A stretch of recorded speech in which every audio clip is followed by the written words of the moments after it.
ಅಂತ ಲಭ್ಯವಾಗ್ತಾ ಇದೆ. ರಾಮಲಿಂಗಾರೆಡ್ಡಿ ಬಳಿ ಇದ್ದಂತಹ ಜಲಸಂಪನ್ಮೂಲ ಇಲಾಖೆ ಈಗ ಎನ್ ಚಲುವರಾಯಸ್ವಾಮಿ ಅವರಿಗೆ ನೀಡಲಾಯಿತು.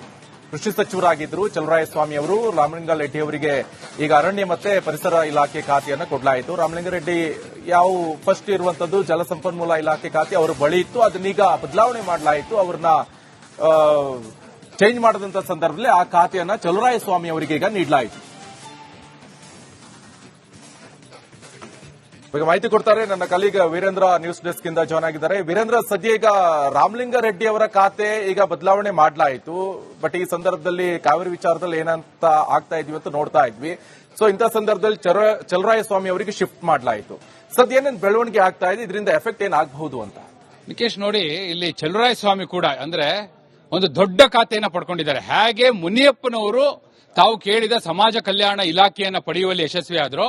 ಈ ಕಡೆ ಬಹುಶಃ ಚಲುವರಾಯಸ್ವಾಮಿ ಅವರು ಬಯಸಿಲ್ವೋ ಮತ್ತು ಕಾವೇರಿಯ ವಿವಾದ ಭುಗಿಲೇಳುವ ಸೂಚನೆಗಳಿರುವಂತಹ ಸಂದರ್ಭಗಳಲ್ಲಿ ಈಗಾಗಲೇ ಭುಗಿಲೆದ್ದಿದೆ, ಇನ್ನೂ ಅದು ತಾರಕಕ್ಕೆ ಹೋಗಬಹುದು ಅನ್ನುವ ಹಂತದಲ್ಲೇ ಅದೇ ಭಾಗದ ಮಂಡ್ಯ ಭಾಗದ ಸಚಿವರೊಬ್ಬರಿಗೆ ಬೃಹತ್ ಮತ್ತು ಮಧ್ಯಮ ನೀರಾವರಿ ಇಲಾಖೆಯನ್ನು ಕೊಟ್ಟಿರುವಂತದ್ದು ಇದೆಯಲ್ಲ, ಇದು ಒಂದು ಸ್ಟ್ರಾಟಜಿಕ್ ಮೂವ್ ಅನ್ನುವ ಹಾಗೂ ಕಾಣಿಸ್ತಾ ಇದೆ. ಮತ್ತೆ ಇನ್ನೊಂದು ಕಡೆ ರಾಮಲಿಂಗಾರೆಡ್ಡಿ ಅವರಿಗೆ ಅದರ ಬಗ್ಗೆ ಅಷ್ಟಾಗಿ ಆಸಕ್ತಿ ಇಲ್ಲ ಅನ್ನುವಂಥ ಚರ್ಚೆಗಳು ಕೂಡ ಇತ್ತು.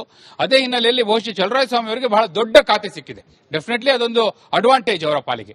ಹೀಗಾಗಿ ಇಡೀ ಲಿಸ್ಟ್ ನೋಡುವಾಗ ಒಂದು ಮುನಿಯಪ್ಪನವರು, ಎರಡನೇದು ಚಲುವರಾಯಸ್ವಾಮಿ ಮತ್ತು ಯುಟಿ ಖಾದರ್. ಯಾಕಂದ್ರೆ ವಜ್ ಹಕ್ಫಾಗೂ ಅಲ್ಪಸಂಖ್ಯಾತರ ಕಲ್ಯಾಣ ನಿಮಗೆ ಮೇಲ್ನೋಟಕ್ಕೆ ನೋಡುವ ಹಾಗೆ ಅದೇನೋ ಬಹಳ ಲಿಕರೇಟಿವ್ ಅಂತ ಅನಿಸದೆ ಹೋಗ್ಬೋದು. ಆದರೆ ಸಮುದಾಯದ ದೃಷ್ಟಿಯಿಂದ ನೋಡೋದಾದ್ರೆ, ಅಂದ್ರೆ ಆ ಸಮುದಾಯದ ನಾಯಕ ಆಗಬೇಕು ಅಂತ ಬಯಸುವವರು ಸಹಜವಾಗಿ ಆ ಇಲಾಖೆಗಳನ್ನ ಬಯಸ್ತಾರೆ.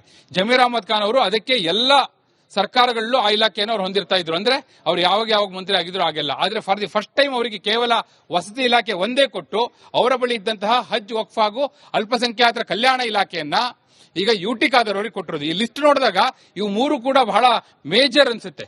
ಅದರ್ವೈಸ್ ಯಾಕಂದ್ರೆ ನೋಡಿ, ಒಂದು ದೊಡ್ಡ ಖಾತೆಗಳು ಅನ್ನುವುದು ಒಂದು ದೃಷ್ಟಿಕೋನ ಆದ್ರೆ, ಮತ್ತೊಂದು ಸಮುದಾಯವನ್ನ ರೀಚ್ ಆಗುವ ದೃಷ್ಟಿಯಿಂದ ಈ ಖಾತೆಗಳು ಬಹಳ ಪ್ರಮುಖವಾದ ಪಾತ್ರವನ್ನು ವಹಿಸ್ತವೆ. ಆ ದೃಷ್ಟಿಯಿಂದ ಈ ಮೂರು ಕೂಡ ಬದಲಾವಣೆಗಳು ಈ ಪಟ್ಟಿಯಲ್ಲಿ, ಈ ಅಧಿಕೃತ ಪಟ್ಟಿಯಲ್ಲಿ ಗಮನಾರ್ಹ. ನಿಕೇಶ್, ವೀರೇಂದ್ರ, ಅಂದ್ರೆ ಈಗ ಈ ಖಾತೆ ಹಂಚಿಕೆ ಆಯಿತು, ಈ ಅಸಮಾಧಾನ ಎಲ್ಲ ಶಮನ ಆಗಿತ್ತ, ಎಲ್ಲವೂ ಕೂಡ ಪೂರ್ಣ ಆಯ್ತಾ ಅಂತ ಈಗ ನೋಡಿ ನಿಕೇಶ್, ಈ ಹಿಂದೆ ಏನೇನಿತ್ತಲ್ಲ, ಇದ್ರಲ್ಲೂ ಕೂಡ ಹಲವರಿಗೆ ಈಗ ನಾಗೇಂದ್ರಗಂತೂ ಸಮಾಧಾನ ಆಗಿರೋಕೆ ಸಾಧ್ಯವೇ ಇಲ್ಲ. ಬಟ್ ಹಾಗಂತಲೇ ಅವ್ರು ಧ್ವನಿ ಎತ್ತುವ ಪರಿಸ್ಥಿತಿಯಲ್ಲಿದ್ದಾರೆ. ಈಗ ಅವರು ವಿವಾದದ ಕೇಂದ್ರ ಬಿಂದು ಆಗಿದ್ದಾರೆ. ಇನ್ಫ್ಯಾಕ್ಟ್ ವಿರೋಧ ಪಕ್ಷಗಳು ಈ ಬಾರಿ ಅಧಿವೇಶನದಲ್ಲಿ ಅವರ ಮೇಜರ್ ಅಜೆಂಡಾ ನಾಗೇಂದ್ರ ಅವರ ಸಚಿವ ಸಂಪುಟದಿಂದ ಕೈ ಬಿಡಬೇಕು ಅನ್ನೋದನ್ನೇ ಮಾಡ್ಕೊಂಡಿದೀವಿ ಅಂತ ಅಧಿಕೃತವಾಗಿ ಹೇಳ್ಬಿಟ್ಟಿದ್ದಾರೆ. ಇಂತಹ ಸಂದರ್ಭದಲ್ಲಿ ಅವರು ನನಗೆ ಹಿಂದೆ ಎಸ್ಟಿ ವೆಲ್ಫೇರ್ ಇತ್ತು, ಈಗ ಅದನ್ನೇ ಕೊಡಿ ಅಂತ ಕೇಳುವಂತ ಪರಿಸ್ಥಿತಿಯಲ್ಲೂ ಅವ್ರು ಇಲ್ಲ ಅನ್ನುವಂಥದ್ದು.